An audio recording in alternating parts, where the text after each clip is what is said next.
Right, so hello and welcome back to Books and Things and welcome to another video. And welcome to another instalment in my series on working in publishing. Today I thought I would talk about some of the books that I have worked on since I started at Zaffer.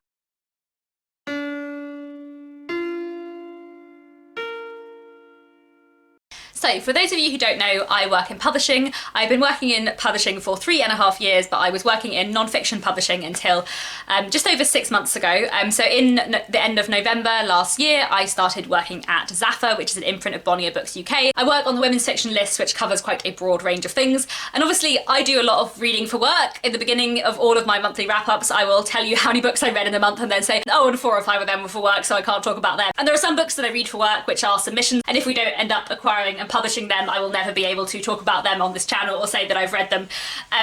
But there are also lots of books that I read every month for work, which are books on our front list, which go on to be published and which I therefore can't talk about at the time, but some of them I can talk about now. So I thought what I would do today, and what I will try and do every 6 months, is talk about some of the books that I've been working on at work, which I couldn't talk about when I read them, but I can now talk about. Some of these are already out and were published sort of from April onwards, and some of these are not out yet, but will be out in the next kind of month or two. All of these I have worked on in one way or another. I will link down below a video I did in my introduction to my working in publishing series where I talked a bit about what I do in my job. I am an assistant editor at Zaffer, so I do a lot of desk editing, which means briefing the copy editor, checking the copy editor's work, briefing the proofreader, checking the proofreader's work, collating proof corrections from the author and the proofreader, and all of that kind of stuff. But anyway, these are 8 books that I worked on and that I really like and that I would really like to recommend to you. Obviously I'm biased because I worked on these books and I was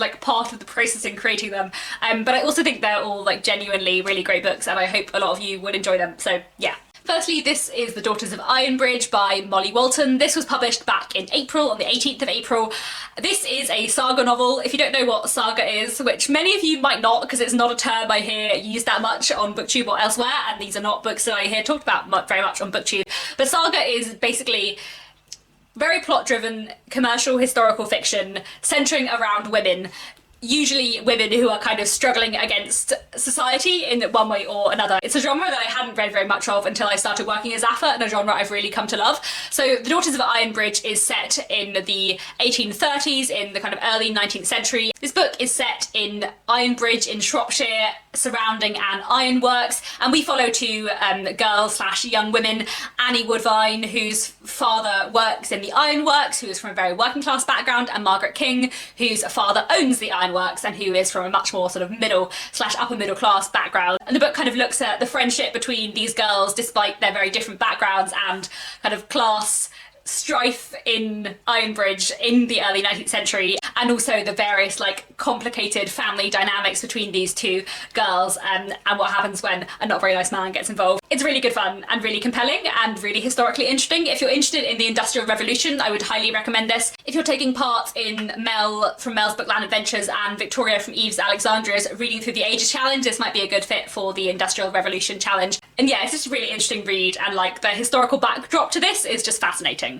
And this is Secrets of Santorini by Patricia Wilson. This is currently out in ebook and comes out in its physical form on the 11th of July. So Secrets of Santorini is mostly set on the Greek island of Santorini, and we follow 2 plot lines. A woman called Irene in the present day and her mother Bridget some decades before. Irene grew up in Ireland in a convent far away from her mother, who she barely knows, but now hearing that her mother is at death's door in a coma in Santorini, she travels to Santorini to connect with her mother and tries to kind of discover the truth about her mother and her parents and kind of why they didn't bring her up. It's very atmospheric and good fun and very sunny and summery if you're interested for a good holiday read, but it also has lots of mystery and intrigue underneath. This is The Woman Who Wanted More by Vicky Zimmerman. This came out on the 30th of May, and this kind of fits into the uplit area of fiction. This follows a woman called Kate. She's in her late 30s and is about to move in with her boyfriend when suddenly he says that he's not so certain about their relationship as he used to be. She suddenly finds herself in relationship limbo, living back with her mother,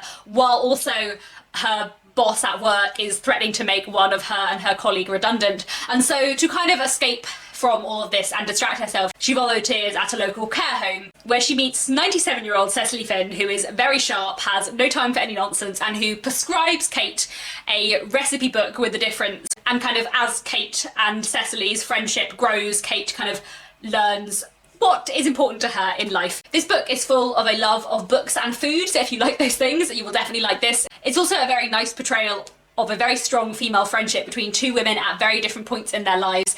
I did cry quite a lot while reading the last quarter of the book, even though I was supposed to be doing a final check on the proofs, which I was doing, but I was also slightly weeping as I did so because it's very emotional as well. This is This Green and Pleasant Land by Aisha Malik, and this came out on the 13th of June. This is a really interesting book and one that I feel like a lot of people on BookTube would really enjoy. I feel like it's a very BookTube-esque book. It is set in a small town in the home counties, and it follows a man called Bilal and his wife Mariam. Bilal and his wife are pretty much the only non-white, non-Christian people in their village, and they've just about got to being accepted when on Bilal's mother's deathbed she begs him to build a mosque in his village. So Bilal goes back home and decides to build a mosque in his village, and this book basically follows the kind of fallout from that and how all of the different people in the community react to that. It really reminds me of The Casual Vacancy by J.K. Rowling, which, as you all know, is one of my favourite books.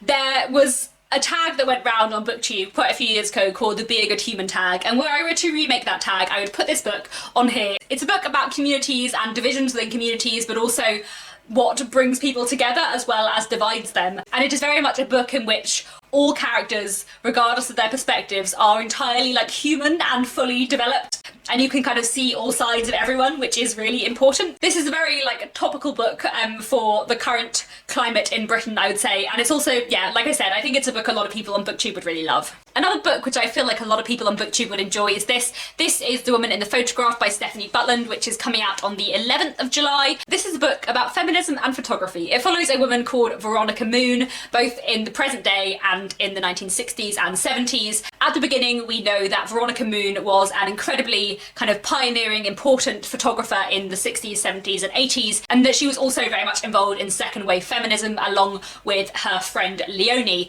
But then we know that one particular controversial photograph kind of ended her career, and now in the present day, Leonie's niece Erica is organising a exhibition of Veronica Moon's photographs, and her kind of growing connection and friendship with Veronica leads Veronica to kind of reflect on her past. And we find out more about her role in the women's movement in the 60s and 70s, and more about her relationship with this really fierce and characterful woman, Leonie.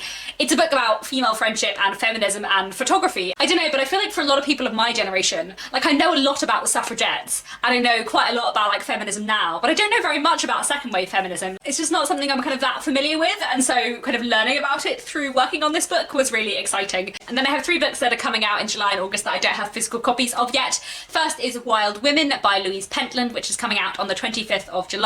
This is the 3rd book in the Robin Wilde series. I have also read the previous 2, Wild Like Me and Wild About the Girl, which I have spoken about on this channel before. This book series focuses on a woman called Robin Wilde, who is in her late 20s, I think she's 30 by Wild Women. She is a single mother, and basically the books are about her life and her juggling of all of the different responsibilities in her life. Wild Women looks at Robin kind of balancing her work, her personal life, including her new boyfriend, her daughter who is having trouble adjusting to the new boyfriend, her aunt who is suddenly very distant, and her best friend who is going through postnatal depression. One of the things I find really interesting about the Wilde books is how thoroughly relatable, despite the fact that Robin Wilde is a single mother and a professional makeup artist, and I am neither a parent nor someone who wears makeup or has any interest in makeup, but still, I think because the book Wild Women and the whole series are kind of about the struggles of being busy and being an adult when you don't always feel prepared to be an adult, and I think that is something that everyone kind of deals with a lot, and kind of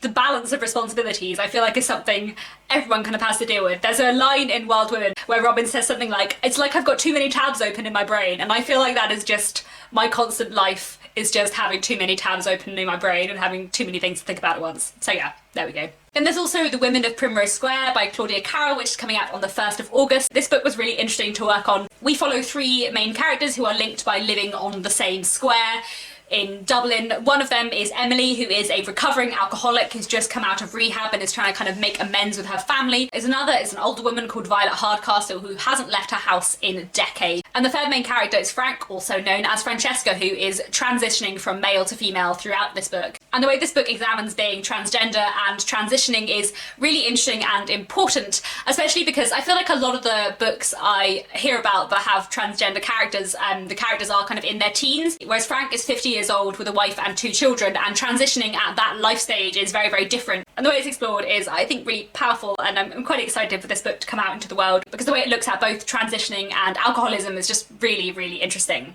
Then another book I've been working on is The Orphans of Belle by Ruthie Lewis. This is another saga title and it comes out on the 22nd of August. This is another Victorian saga, which is my favourite kind of saga. Are you surprised about that? And it's set in the 1860s in London. It follows a young woman called Grace. She is trained as a teacher, but after her sister's death, she kind of moves in with her brother-in-law in order to look after her sister's children. And there in southeast London, she discovers great poverty and a great lack of education, and so decides to set up a ragged school. The history behind this and the kind of history of ragged schools is really, really fascinating and one of the most interesting elements of this book, but it's also very plot driven and exciting, and I was very much like on the edge of my seat while I was reading this. It's a really, really interesting novel in the way that it examines Victorian London. So yes, those are 8 books that I have been working on in the last few months at work. Please let me know down in the comments if you're interested in any of these, or if you've read them. I would really like to know if you've read them and if you enjoyed them, although if you didn't like them, don't tell me, because that would make me really sad, because I'm very emotionally attached to all of these books. So yeah, that is all I have to say for now. Do also let me know in the comments if you have any questions about working in publishing.